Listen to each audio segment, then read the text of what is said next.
Hello, and welcome to another edition of Ask the Professor, a crowd-funded, crowd-driven feature where we respond to your questions on everything from history to economics, political philosophy, and culture. And today's question comes from Maxwell, and he asks for my take on public school salaries. He suggests that it's an especially difficult topic because, as with all things funded by government, the money to pay them is taken forcibly from the populace. And there's some fear that the people within the profession are treating themselves too well at the expense of the beneficiaries. So, my take on public school salaries? Well, I'm in favor of them. Obviously, teachers should get paid.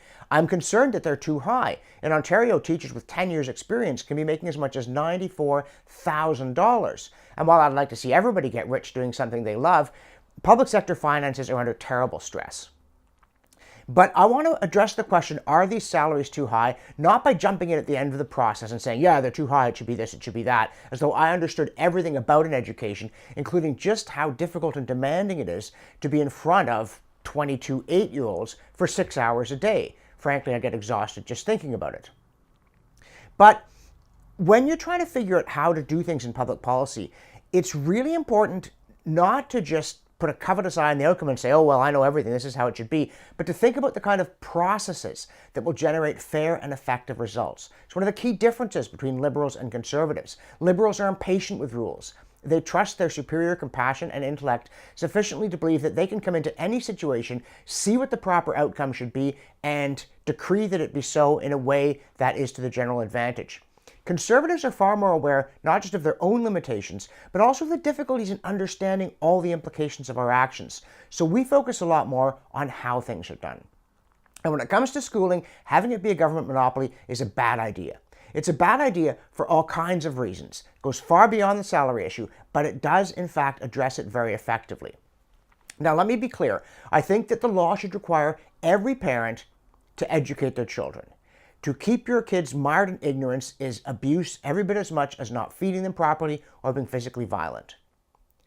And I also believe that because this duty falls upon parents to provide for their children who are not responsible for their parents' economic circumstances, the state also has to make sure that every parent can afford to educate their children, and what's more, that the money that's given to them for that purpose is used for that purpose.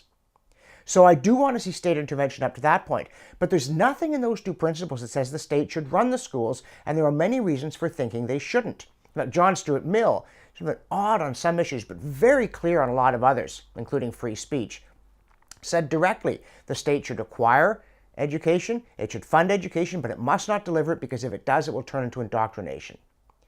What's more, it will deprive parents of the right to guide their children's education, and except in pathological cases, parents are fully capable of doing that and should have the right to as part of the exciting adventure of trying to raise your own kids. So, how this applies to school salaries is this. I favor, you can call it any name you like, but it's essentially the voucher system as Milton Friedman proposed it. Every parent is given a certificate each year for each school-aged child, which any educational institution that is accredited can cash in for a fixed amount. And then the parents decide where their kids get educated, including homeschooled or informal neighbor schooling, provided again that there are certain standards that are met because of the requirement that you educate your kids. If you adopt this system, instead of children following the money to where the government put it, the money follows the children to where the parents put them. And this, to me, is a much better way of allowing parents to decide how their kids are educated, to control the process, to deal with disputes about what should or shouldn't be on the curriculum. You'd get diversity, real diversity, not the fake kind where everybody looks different but sounds the same, but genuine, dynamic variation and experimentation in education. And in such a system, there wouldn't be one fixed grid for teacher salaries, let alone one that enables unions to beat it out of the government, which then turns around and squeezes the taxpayer, in a standardized, confrontational, inflexible, and unresponsive system. Instead, different schools would have different ways of paying teachers. They would pay teachers at different levels, and we would find out, what does it take to attract first-rate teachers? How long should the school day be? When should it start? When should it end? Why would we assume there is one answer to that question, any more than there is one answer to the question, what should be on a restaurant menu? We would never think every restaurant should serve the same food, should open at the same time, should close at the same time. And we would also not let a restaurant get its money from the tax system and thus become indifferent to the interests of its clients. You know perfectly well what the food would be like in a restaurant that was government funded. We have ample experience.